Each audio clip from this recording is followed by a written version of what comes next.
Subscribe now and press the bell icon. Never miss an update.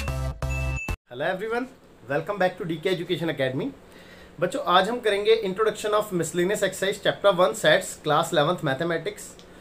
तो बच्चों, बहुत important exercise है क्योंकि एग्ज़ाम में ज़्यादातर क्वेश्चंस जो हैं यहीं से आते हैं, मिसलेनियस से और उसके जो एग्जांपल्स हैं।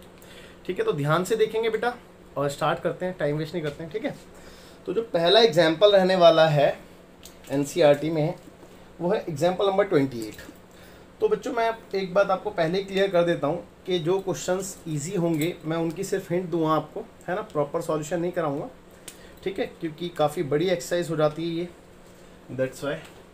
तो एग्जाम्पल नंबर 28 जो कि पेज नंबर 24 से है एनसीईआरटी में।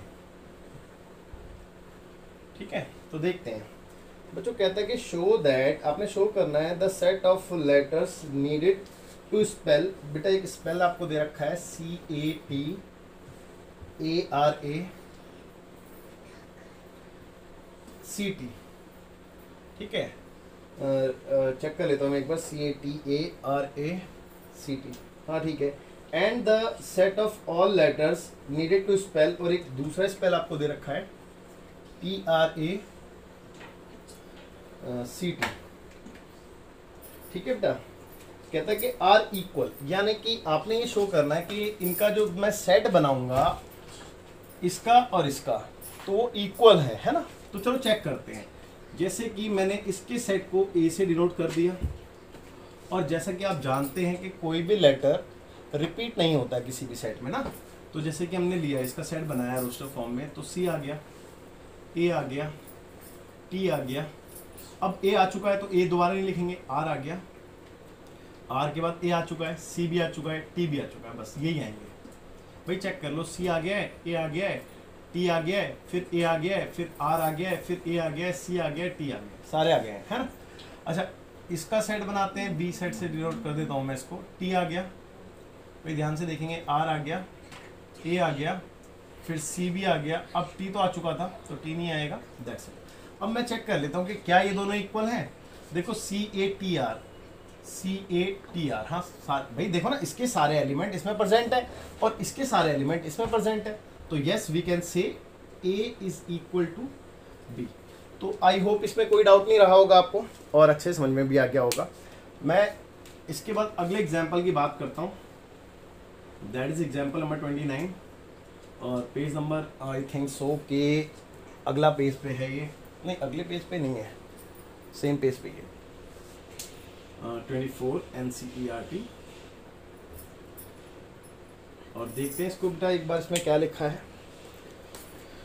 तो इसमें लिखा है बेटा, list of all the subsets of the set. एक सेट आपको दे रखा है, चलो उसको मैंने लेट कर लिया ए से, let A the given set that is -1 0 1 -1 0 1। Okay, अब आपने एक लिस्ट बनानी है इनके सबसेट्स की, यानी कि इनडायरेक्टली आपसे पावर सेट मांग लिया है ना।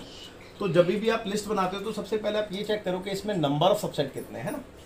तो number of subset, sorry subset की बात कर रहा हूँ ना मैं, तो ए की बात नहीं करेंगे हम। Number of subset of power set ए, यानी कि इसकी बात करेंगे, है ना।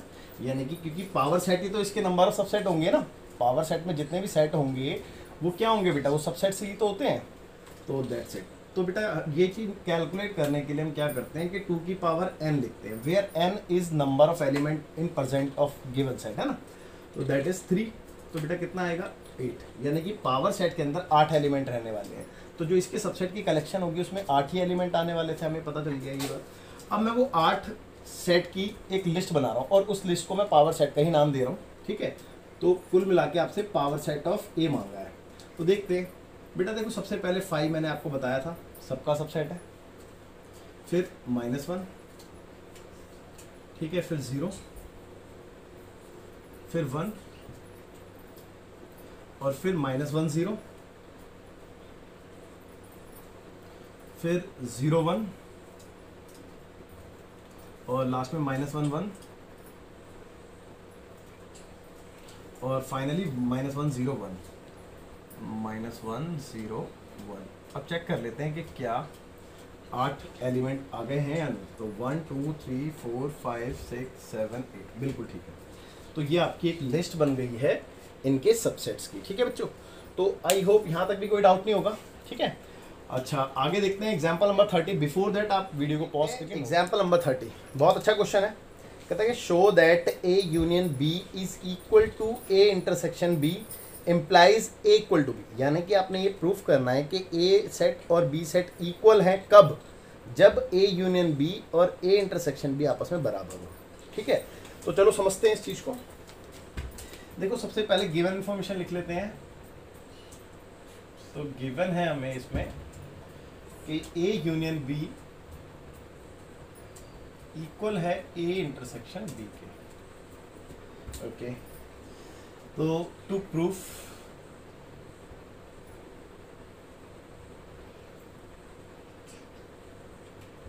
देखते हैं बेटा कि A set equal to B set, ये आपने प्रूफ करना है। चलिए ठीक है, देखेंगे एक बार ना। देखो इस चीज को समझने के लिए पहले आपको एक चीज समझा दूं मैं कि कभी भी दो सेट इक्वल कब होते थे। वैसे तो मैंने बहुत अच्छे से पहले भी समझा रखा है आपको, है ना, बट एक बार और इसको रिकॉल कर लेते हैं। देखो दो सेट इक्वल होते हैं अगर इसके सारे एलिमेंट इसमें प्रेजेंट हो और इसके सारे एलिमेंट इसमें प्रेजेंट हो। देखो मतलब समझना, जैसे कि मैंने दो सेट लिए, एक सेट ए लिया जिसमें मैंने 1 2 3 एलिमेंट रखे, एक सेट मैंने बी लिया जिसमें मैंने 3 2 या 3 1 2 आगे पीछे लिखने से कोई फ़र्क नहीं पड़ता, है ना। मैंने थोड़ा सा जानबूझ के इसको, है ना, समझ रहे हो ना मैं क्या कहना चाह रहा हूँ, आगे पीछे लिखा है। चलिए ठीक है, अब देखो मैं ये चेक कर रहा हूँ कि क्या ए जो है बी का सबसेट है। भाई इसके लिए क्या कंडीशन है कि ए के सारे एलिमेंट बी में होने चाहिए। तो मैंने देखा 1 है 2 है 3 है, मतलब A is a subset of B कह सकते हैं। और मैंने ये भी चेक किया कि क्या बी जो है ए का सबसेट है। तो चलो 3 है इसमें, एक भी है 2 भी है, बिल्कुल है। तो इन दैट केस एक कंक्लूजन निकल के आया कि जब ये दोनों एक दूसरे के सबसेट थे तो क्या ये दोनों आपस में इक्वल थे।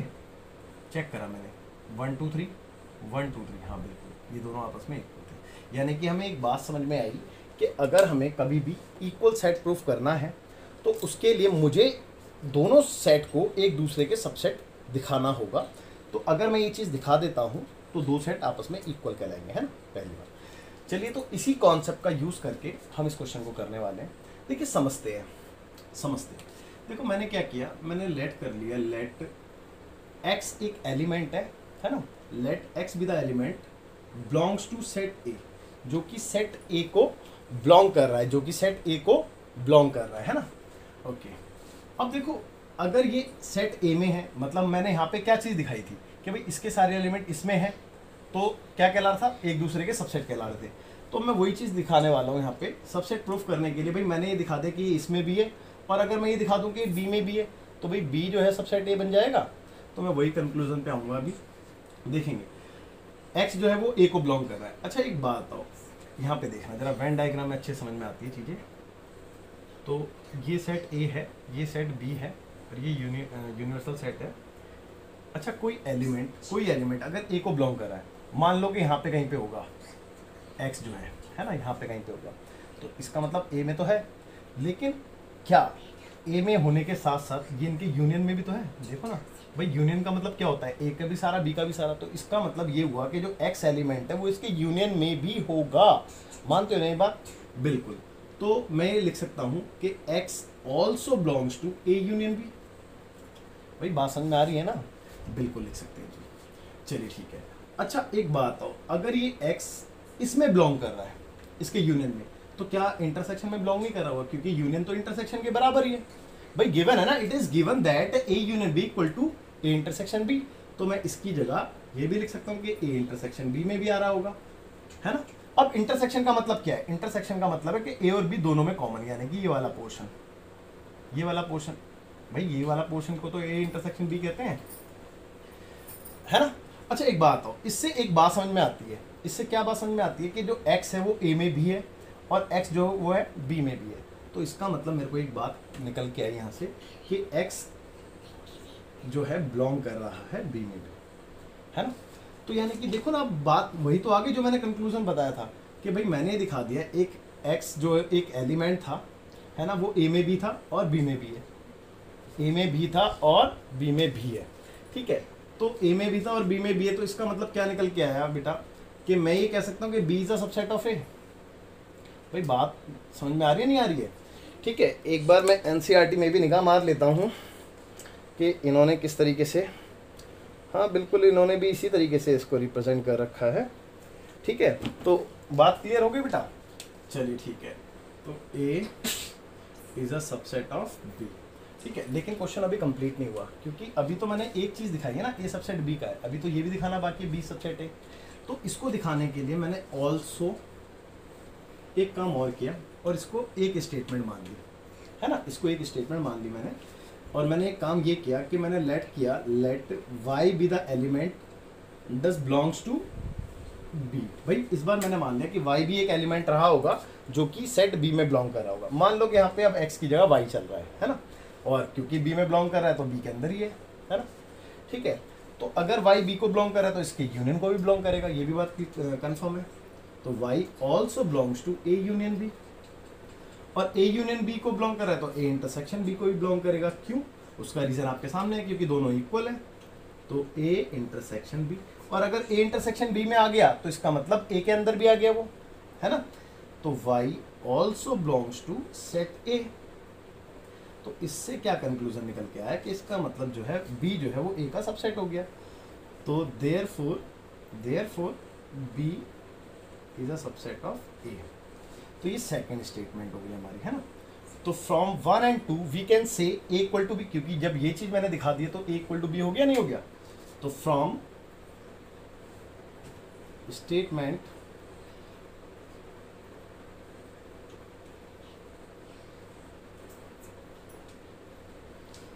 One and two we can से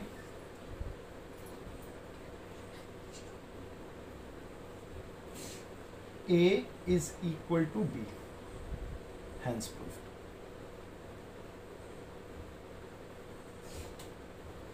ठीक है बच्चों, तो काफ़ी अच्छा क्वेश्चन था और आई होप आपको अच्छे समझ में भी आया होगा। चलिए तो जो देखते हैं अगला example, that is example number 31। कहता है कि for any sets A and B show that, ठीक है भाई, शो करने के लिए बोलिए कुछ चीज़ें, किसी भी सेट के लिए तो करते हैं। P of A intersection B, A intersection B is equal to P of A intersection P of B। हाँ that's it, ये प्रूफ करना है, टू प्रूफ है। चलिए ठीक है भाई, यहाँ पे P का मतलब समझ रहे हैं ना क्या है? P का मतलब प्रोबेबिलिटी नहीं है, P का मतलब है पावर सेट, है ना। तो पावर सेट की बात हो रही है यहाँ पे, और power set of A intersection B equal होना चाहिए power set of A intersection power set of B. चलो इसको समझने के लिए एक इजी तरीका भी है, वो ये है कि हम कुछ एग्जाम्पल लेके इसको कर लें तो ज़्यादा बेटर रहेगा। और क्योंकि बच्चों को थोड़ा सा प्रॉब्लम आती है तो मैं चाहूँगा कि एग्जाम्पल लेके किया जाए, है ना। तो एग्जाम्पल लेके समझेंगे, है। तो मैंने लेट किया, लेट एक ए सेट मैंने लेट कर लिया, क्योंकि ए सेट की बात हो रही है यहाँ पे। लेट से ए बी, है ना, एक बी सेट लेट कर लिया मैंने, लेट से बी सी। अच्छा आपको ये डाउट तो नहीं है कि मैंने इसमें बी सी क्यों लिया? क्योंकि बच्चे देखो इंटरसेक्शन की अगर बात हो रही है तो मुझे एक आध कॉमन एलिमेंट तो दिखाना ही था, है ना। दैट्स वाई मैंने बी को इंक्लूड करना जरूरी समझा। और दूसरी बात ये कि इससे बड़ा सेट भी ले सकते हैं, जैसे A B C B C D, लेकिन यार जितना बड़ा सेट लोगे उतनी प्रॉब्लम आपको क्रिएट होगी ना, उतना लेंथी क्वेश्चन होगा। तो क्वेश्चन को लेंथी नहीं बनाना, हमें तो इसका बस मतलब समझना है कि क्वेश्चन हमसे क्या कहना चाह रहा है ना, वो चीज़ समझना। तो चलो इसका इंटरसेक्शन निकाला मैंने, ए इंटरसेक्शन बी कैलकुलेट किया। तो बेटा आपने देखा कि दोनों में कॉमन सिर्फ बी एलिमेंट था, है ना। अब क्योंकि मेरे को लेफ्ट हैंड साइड अगर कैलकुलेट करनी है तो लेफ्ट हैंड साइड कहती है कि P of A intersection B, यानी कि इसका पावर सेट निकालिए, ठीक है, इसका पावर सेट। अब इसका पावर सेट निकालने के लिए सबसे पहले क्या होगा बेटा, नंबर ऑफ एलिमेंट निकालो कि पावर सेट में कितने हैं। तो कितने बेटा, 2 की पावर n, n तो यानी कि 1 है भाई, ए की तो एलिमेंट है यानी कि 2 ही एलिमेंट आने वाले थे टोटल। तो एक तो आ गया फाई खुद स्वयं और दूसरा आ गया बी, इसके अलावा तो कोई है ही नहीं, तो ये एक सेट में मैंने लिख दिया। तो बेटा यहाँ से एक इक्वेशन मेरे को मिल गई है ना। ओके, ये लेफ्ट हैंड साइड मेरी आ चुकी है। अब राइट हैंड साइड की बात कर रहे थे हम। तो राइट हैंड साइड अपनी है पी ऑफ ए, यानी कि power set of A intersection power set of B. Okay, तो पहले पावर सेट ऑफ ए निकाल लें, है ना। तो पावर सेट क्योंकि निकालना है तो ऑब्वियसली बात है कर्ली ब्रेसेस में ही आएगा, और ए का निकालना तो बेटा 2 की पावर 2 हो जाएगा, यानी कि 4, 4 एलिमेंट आएंगे इसमें, है ना भाई। देखो ना 2 एलिमेंट है तो 2 की पावर n हो गया ना, n यानी कि 2। तो कौन कौन से आएंगे 4 एलिमेंट, एक तो 5 आएगा, एक a आएगा, एक b आएगा, ठीक है, और एक a भी खुद आएगा। ओके सॉरी, तो देखते हैं आगे, ध्यान से देखना बेटा। ये तो आ गया, अब इंटरसेक्शन था बीच में, तो ये इंटरसेक्शन और यहाँ पे पावर सेट ऑफ बी आने वाला था। तो बी में भी 2 एलिमेंट है तो 4 एलिमेंट आएंगे इसके अंदर भी। तो एक तो 5 आएगा खुद, और एक बी आएगा, और एक सी आएगा, ठीक है, और फिर बी सी खुद आएगा। आ गए ना चारों के चारों। ओके, अब इंटरसेक्शन का मतलब क्या है कि इन दोनों सेट में से कॉमन एलिमेंट है ना। तो चलो ढूंढ लें एक बार common element. Left hand side में तो कोई चेंज था नहीं, वो तो एज इट इज आने वाली थी, P of A intersection P of B. Okay, देखो इसमें और इसमें कॉमन, शुरू से शुरू करते हैं। 5 इसमें भी है, इसमें भी है, तो 5 तो आ गया बेटा कॉमन में। इसके बाद ए यहाँ पे है, यहाँ पे नहीं है, तो ये कैंसिल। बी यहाँ पे है, यहाँ पे भी है ना, चेक कर लो, तो बी आ गया। इसके अलावा ए बी ओ कोई कॉमन नहीं है इसके बाद, है ना। तो इतना ही कॉमन एलिमेंट्स थे जो आप देख सकते हैं, और ये सेकंड इक्वेशन मान लेते हैं। तो अब आप देखिए कि क्या दोनों इक्वल नहीं आ गए। बिल्कुल हो गया यार अपना प्रूफ। तो लिख दें, इसको रफ कर देता हूँ, आप इसकी वजह से कंफ्यूज मत होना, ये बस पावर सेट के एलिमेंट निकालने के लिए मैंने लिखा था। तो from equation 1 and 2 we can say, बेटा यहाँ पे है ना, आप इक्वेशन की जगह स्टेटमेंट भी लिख सकते हैं, कोई दिक्कत नहीं है। तो वी कैन से, पहले चलो लिख के दिखा देता हूँ, LHS इक्वल RHS। तो इसका मतलब ये हुआ कि P of A intersection B equal आ गया P of A intersection P of B के, और यही आपने प्रूफ करना था। तो हैंस प्रूफ्ड, ठीक है बेटा, हैंस प्रूफ्ड। तो ये भी एक अच्छे क्वेश्चन में से एक था, आई होप आपको समझ में आया होगा, है ना। चलिए देखते हैं बच्चों, एग्जाम्पल नंबर 32। अच्छा क्वेश्चन है ये भी। कह रहे कि a market research group conducted a survey of 1000 consumers. भाई देखिए 1000 कंज्यूमर्स का सर्वे हुआ है यहाँ पे, ठीक है, and reported that 720 consumers like product ए। जिस सर्वे में ये देखा गया कि 720 कंज्यूमर ऐसे हैं जो प्रोडक्ट ए को लाइक करते हैं, है ना, and 450 consumers like product B, और 450 कंज्यूमर ऐसे हैं जो प्रोडक्ट बी को लाइक करते हैं। What is the least number that must have like both the products. तो आपने वो लीस्ट नंबर बताना है जो दोनों प्रोडक्ट को लाइक करते हो। मतलब लीस्ट नंबर मतलब कम से कम ऐसे नंबर्स बताने जो दोनों प्रोडक्ट को लाइक करते हो। कम से कम का मतलब समझ रहे हो ना, उससे कम नहीं होना चाहिए, चाहे उससे ज़्यादा हो जाए वो बात एक अलग है, ठीक है। तो हमने सबसे पहले सेट को लेट कर लिया, यू से यूनिवर्सल सेट, और ए से A with the set of consumer who like product A and B with the set of consumer who like product B, ठीक है। यहाँ तक की तो बात एक अलग है। अब इसने बोला था कि जो सेट ए को लाइक करते हैं ऐसे कितने कंज्यूमर है, ठीक है, तो वो थे 720, है ना, और जो प्रोडक्ट बी को लाइक करते हैं वो थे 450, और यहाँ पे एन ऑफ यूनिवर्सल सेट आपको गिवन था 1000, ठीक है। अब आपने ऐसे कंज्यूमर बताने थे, ऐसे least number of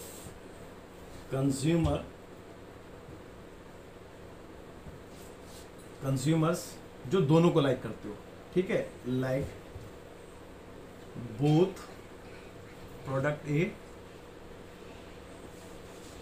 and B, है ना, जो दोनों को लाइक करते हैं। Product A and product B. ठीक है, चलिए खैर ये तो एक अलग मैटर है। कुल मिला के इससे इतना समझ में आता है कि कम से कम आपने इंटरसेक्शन समझते ना, ए इंटरसेक्शन बी, उसमें मिनिमम नंबर बताने आपने। कुल मिला के बात ये है। चलो ठीक है, देखो इसके पीछे भी एक सही बताऊं तो एक कॉन्सेप्ट है, उसको समझना या उसको क्लियर करना बहुत इंपॉर्टेंट हो जाता है। देखो सबसे पहले इसी की भाषा में मैं आपको वो कॉन्सेप्ट भी क्लियर कराने की कोशिश करूंगा। पहले इसको समझते हैं। देखो कुल मिला के हमें इतना समझ में आ रहा है कि ए इंटरसेक्शन बी आपसे मांगा है। चलिए ठीक है, ए इंटरसेक्शन बी निकालने के लिए मेरे पास N of A union B का एक रूल है जो कि कहता है N of A plus N of B minus N of A intersection B, ये वाला रूल। ठीक है, देखो इस रूल से मैं डेफिनेटली ये चीज़ कैलकुलेट कर देता अगर मेरे पास ये और ये तीनों अवेलेबल होते। तो मैंने चेक किया, ये है, ये तो है, ये है, ये भी है, ये कहीं ना कहीं मेरे पे नहीं है ना। बात को समझना, ये मेरे पे अगर होता तो मैं काम बन जाता। एक बात सोचते हैं, चलो एक बात सोचते हैं, क्योंकि इसके ऊपर मैंने आपको पहले भी बहुत अच्छे से क्लियर कराई हैं ये चीज़ें कि बच्चे ये इन्फॉर्मेशन बड़ी इंपॉर्टेंट है और हमें ये क्लियर करना पड़ता है कि कब यूनिवर्सल सेट है और कब वो यूनियन है। तो क्या पता ये यूनिवर्सल सेट ही यूनियन रहा हो, आई डोंट नो, है ना, वो तो कैलकुलेट करने के बाद ही पता चलेगा। चलो ठीक है, कोई बात नहीं, इस चीज़ को समझने के लिए थोड़ी सी मेहनत तो करनी पड़ेगी। देखो करते हैं, एक बात आओ, देखो इस चीज़ को समझना, ये लीस्ट निकालना है आपको, है ना, बात समझना, मतलब लीस्ट मतलब कम से कम ऐसे आपको नंबर चाहिए ए इंटरसेक्शन बी में, कम से कम नंबर, उससे कम नहीं होने चाहिए, मिनिमम नंबर चाहिए कहने का मतलब। तो ये मिनिमम नंबर पता है कब निकल सकते हैं, जब ये अपने मैक्सिमम पे हो, जब ये अपने मैक्सिमम पे हो। ठीक है, अब ये मैक्सिमम कितना हो सकता है, देखो बात को समझने की कोशिश करना, यूनियन मैक्सिमम कितना हो सकता है। अगर नहीं समझ में आ रहा तो वेन डायग्राम से समझो। भाई ये यूनिवर्सल सेट था, ये सेट ए था, ये सेट बी था। अब आप बात को समझो कि ये मैक्सिमम कितना हो सकता है। ये मैक्सिमम बेटा इतना ही तो हो सकता है 1000, क्योंकि ये कहीं ना कहीं इसके अंदर है। क्योंकि देखो ना, एक्चुअल में क्या होता है कि A union B basically subset होता है ना यू का, मानते हो। तो कहने का मतलब ये है कि ज़्यादा से ज़्यादा इसके बराबर ही तो हो सकता है, इससे ज़्यादा तो नहीं होगा ना भाई, इसके बाहर थोड़ा ना निकल जाएगा यूनिवर्सल सेट के। बात को समझो, क्योंकि जब 1000 लोगों का सर्वे हुआ है तो उससे बाहर तो बात ही नहीं हो सकती। तो ये मैक्सिमम 1000 हो सकता है ना। तो ये बात समझ के देखते हैं हम। तो n of A union B ज़्यादा से ज़्यादा कितना हो सकता है, less than equal to n of U हो सकता है। भाई या तो इससे छोटा होगा या इसके बराबर तक हो सकता है, इससे इसकी लिमिट नहीं है। तो अगर मेरे को इसको लीस्ट निकालना था तो मैंने इसको मैक्सिमम कितना रख सकता था, मैं 1000 ही रख सकता था। तो मैंने 1000 लेके इसको क्वेश्चन को सॉल्व करने की कोशिश की। तो चलो मैंने यहाँ पे पुट किया, therefore we put N of A union B equal to 1000। N of A कितना था 720, एन ऑफ बी कितना था 450 और माइनस ये तो कैलकुलेट ही कर रहे हैं ए इंटरसेक्शन बी। इसको उठा के मैं इधर लेके आया, प्लस का हो गया n of A intersection B is equal to 7 4 11 और 70 1170 और माइनस 1000 हो गए इधर आके। तो बच्चे n of A intersection B आपके पास आ गया 170। आप चेक कर लो। तो ये बेटा कम से कम आया है, ये कम से कम, इससे कम नहीं हो सकता, इससे ज़्यादा हो सकता था, है ना। अब आपके मन में एक डाउट आना चाहिए, अगर नहीं आया तो मैं आपको बता दूं कि एक डाउट आना चाहिए कि सर ये बात हम कैसे मान ले कि ये मिनिमम आई है, इससे मिनिमम नहीं हो सकती थी। तो मैं ये आपका डाउट क्लियर कराने के लिए एक चीज़ अभी यहाँ पे करके दिखाऊंगा। ठीक है, फिलहाल ये लीस्ट नंबर आ गया है तो मैं यहाँ पे पहले इसका आंसर लिख देता हूँ। ठीक है, पहले मैं इसका आंसर लिख देता हूँ, उसके बाद आगे चलेंगे। तो hence the least number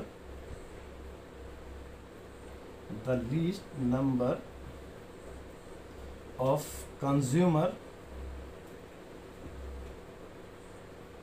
who like both product A and B, both product A and product B। ठीक है, ये तो इसका आंसर हो गया। लेकिन इस बात को हम समझेंगे क्योंकि आपके मन में कोई डाउट नहीं रहना चाहिए, तो वो मैं आपका क्लियर कराता हूँ। इसको रफ कर देता हूँ पहले, है थोड़ा सा मेरे को स्पेस चाहिए होगा। हाँ, तो यहाँ पे हम इसको समझते हैं। देखो लेट्स सी, मैंने आपको बोला कि भाई आप ये बात मान लो कि अगर ये लीस्ट निकलना है तो ये मैक्सिमम होना चाहिए, लेकिन ये तो मैंने बोला, ये प्रूफ थोड़ी ना है बात, इसी चीज़ को हम प्रूफ करके देखते हैं, है ना। तो चलो देखते हैं, अगर मैंने इसको मैक्सिमम ना लिया होता तो क्या ये लीस्ट आ रहा था? लीस्ट मतलब क्या है कि कम से कम, तो मतलब इससे कम नहीं है 170। Hence the least number of consumer who like product A and product B is equal to, मैंने इसका आंसर नहीं लिखा सॉरी, 170, है ना। तो इससे कम नहीं आना चाहिए मेरा आंसर, है ना, तो बात क्लियर हो जाएगी। तो चलो एक काम करते हैं, मैंने इसको 900 लेके देखा, भाई मैक्सिमम नहीं ले रहा, उससे कम लेके देख लेता हूँ। तो 900 मैंने लिया, तो जाहिर सी बात है पूरे कैलकुलेशन में यहाँ पे 900 आया होगा। तो देखो 1170 माइनस में क्या करूँगा, 900 ही तो करूँगा, क्योंकि ये मैंने 900 लिया, उधर गया माइनस का हो गया। तो जब मैंने 900 माइनस किया तो कितना बचा, देखो 0, 7 का 7, 11 में से 9 गए 2, तो यहाँ पे 270 आ गया, जबकि 170 था। तो यार आप खुद देखो कि आप जितना कम करते रहोगे ये उतना बढ़ता जाएगा, है ना। आप खुद चेक कर लो, जितना इसको कम करोगे उतना ही बढ़ेगा, नहीं बढ़ेगा।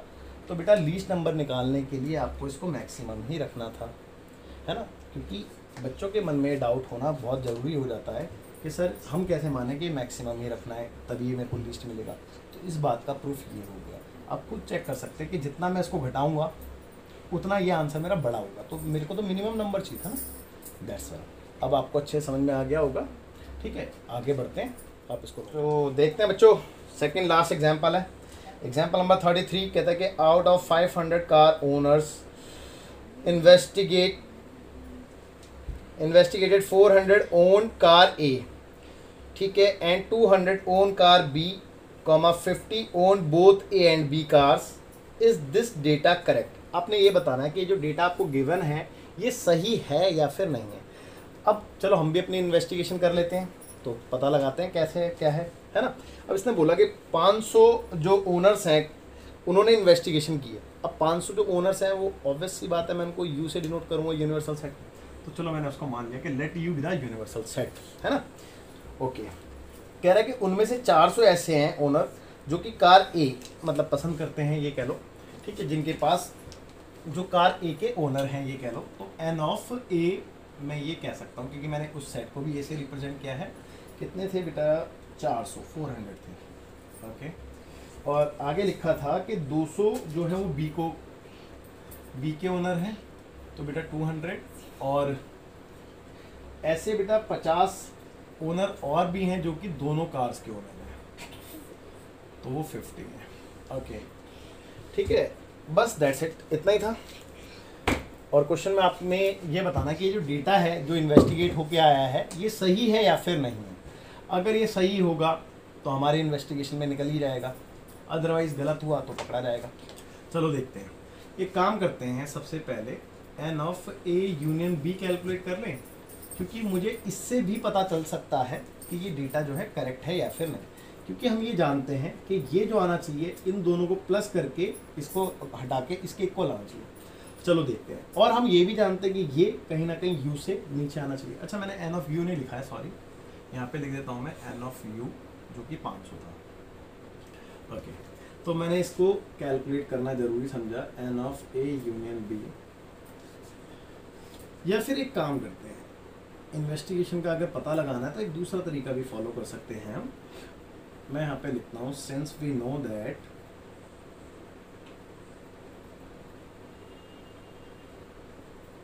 भाई ये हम जानते हैं कि n of A union B जो होता है वो क्या होता है, सबसेट होता है, या फिर एन हटा देता हूँ मैं भी, किसका, यू का, है ना भाई, ये इसका सबसेट होता है। तो इसका मतलब इसमें जितने भी एलिमेंट होंगे, number of element of A union B, वो या तो कम होंगे एन ऑफ यू से, या हमने कई बार देखा है कि यूनिवर्सल सेट यूनियन के बराबर भी होता है, तो या तो इसके बराबर होंगे। कुल मिला के यही हो सकता है, इसके अलावा ये ज़्यादा नहीं हो सकता, हम ये जानते हैं। अगर गलती से हमारी इन्वेस्टिगेशन में ये ज़्यादा निकल गया इससे, तो इसका मतलब ये डेटा इनकरेक्ट हो जाएगा, है ना। ओके, चेक करते हैं। अब n of A union B, देखो ये तो मेरे पास है बट ये नहीं है ना, तो इसको कैलकुलेट करने के लिए मैंने इसका रूल लगाया जो कि होता है N of A plus N of B minus N of A intersection B. भाई इसकी जगह मैं ये रूल लिख सकता हूँ ना, और less than equal to n of U, okay. इसकी बात कर रहे हैं, 400 था,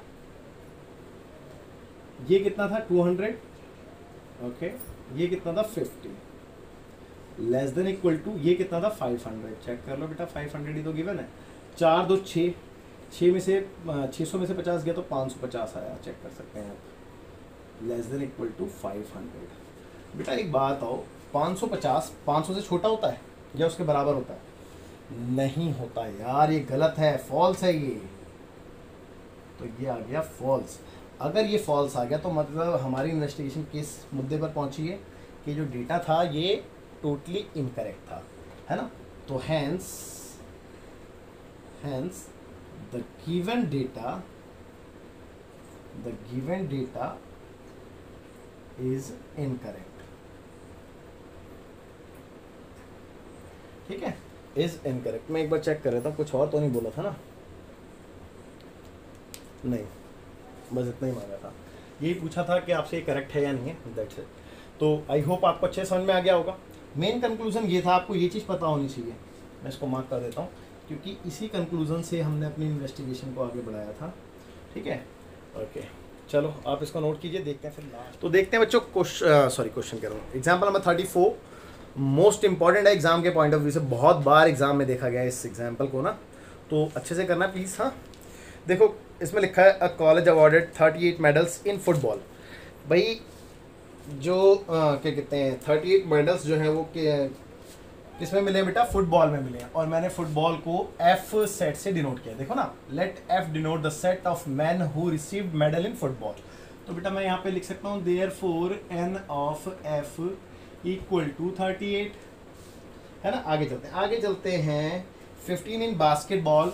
तो बास्केटबॉल को आप देख सकते हैं मैंने बी से डिनोट किया है ना, दैट्स इट।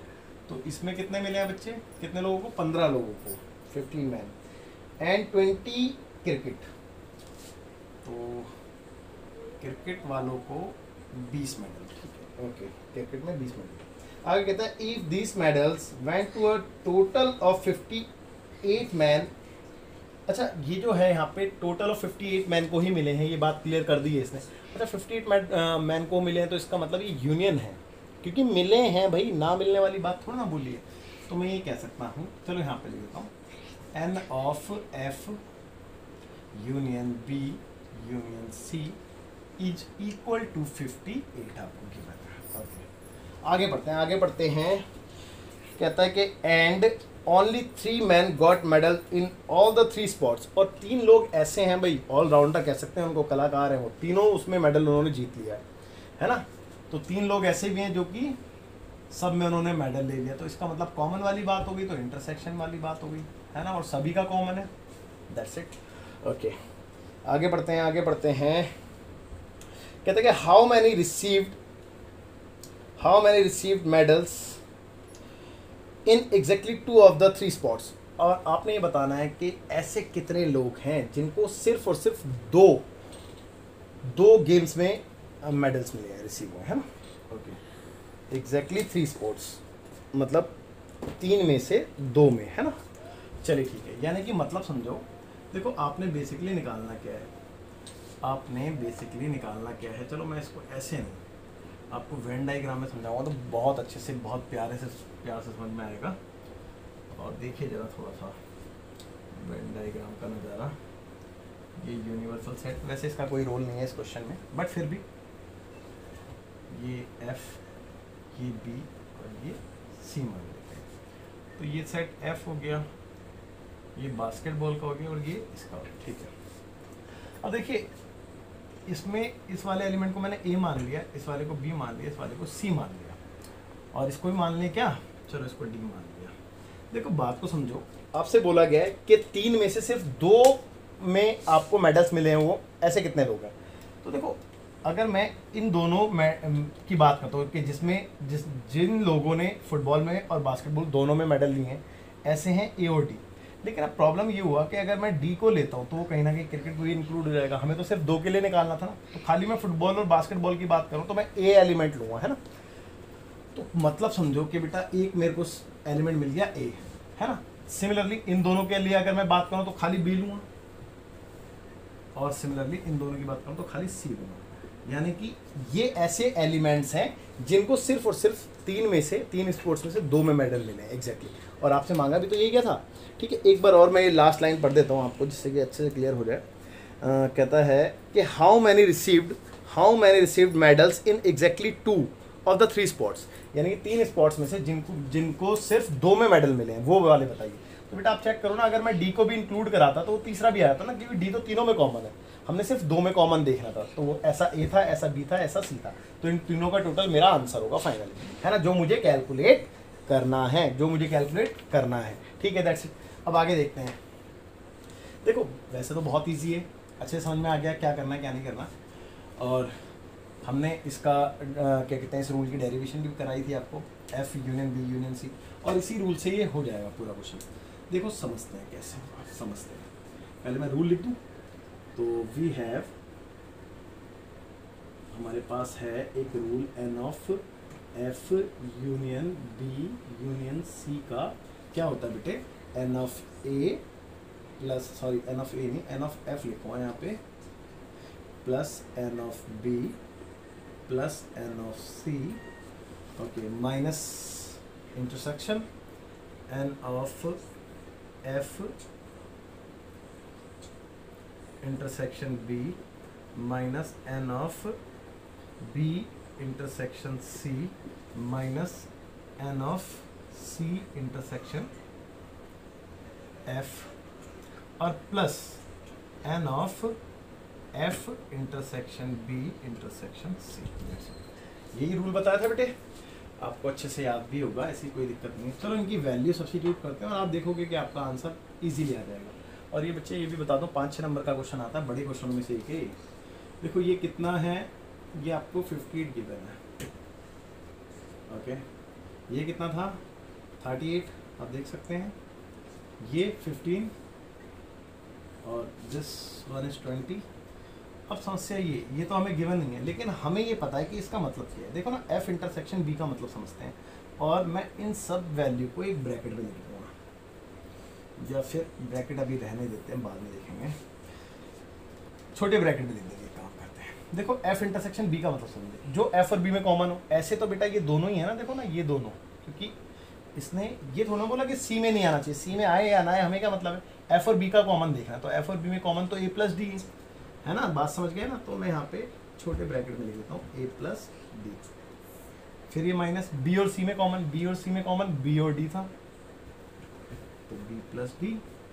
सिमिलरली इन दोनों में कॉमन सी प्लस डी है, तो सी प्लस डी, और माइनस, सॉरी माइनस नहीं, प्लस ही है ना, हाँ तीनों तो आ गए, ओके तीनों आ गए हैं। अब इसमें ये वाला, तो ये प्लस का है, और ये कितना है बेटे, इसका मतलब है डी। भाई तीनों में कॉमन का मतलब तो डी है ना, जो तीनों में कॉमन हो, ओके। अब देखो जो चीज़ आपको फाइंड आउट करनी है, एक काम ना करें, ये देखो तीनों के तीनों टर्म माइनस के, मैं इसको उठा के लेफ्ट हैंड साइड में ले आऊँ, पॉजिटिव हो रहेंगे, पहला बेनिफिट ये मिल जाएगा। तो मैं इसको इधर लेके आया, ए प्लस डी पॉजिटिव हो गया, ये भी प्लस का हो गया, बी प्लस डी। सिमिलरली ये भी पॉजिटिव हो गया, सी प्लस डी। अब इस साइड क्या क्या बचा वो भी लिख लेते हैं। देखो 8 5 12, सॉरी 8 5 13, 13 का 3, ओके, कैरी हुआ 1, और 4 4 8 5 5 73 है ना, 5 4 2 7 हो गया ना, 73 हो गया ये। और प्लस का डी बचा है यहाँ पे। अब इस डी की मैं वैल्यू डालना चाहूँगा। डी की वैल्यू क्या है बेटे, तीनों में कॉमन मेरे को दे रखा था 3 है, यहाँ तक भी क्लियर है। ये 58 पॉजिटिव था, इसको इधर लेके आता हूँ, नेगेटिव हो जाएगा, यहाँ तक भी कोई डाउट नहीं है। आगे देखेंगे बेटा, ये ए तो मेरे को कैलकुलेट करना ही है, लेकिन ये डी मेरे पास है 3। सिमिलरली बी तो कैलकुलेट करना ही है, लेकिन डी मेरे पास है 3। सी कैलकुलेट करना है, लेकिन डी मेरे पास 3 है, ओके। अब देखो ना, इनको जब मैं प्लस करूँ तो 76 माइनस 58 मिल रहा है मेरे को, ओके। अब देखो यहाँ पे 3 3 6 3 9, ये 9 हो गया, और ए प्लस बी प्लस सी बचा यहाँ पे, और इन दोनों को माइनस करके कितना आया, 16 में से 8 गया 8, और यहाँ पे रह गया 6, 6 में से 5 गया 18, और यहाँ पे कितना 3 3 6 3 9, इधर आके माइनस 9 हो गया, ओके। तो a plus B plus C equal to 9 आ गया। अब यही मेरा आंसर होना चाहिए, क्योंकि मेरे को यही तो निकालना था ना। बट चेक करते हैं एक बार आंसर को।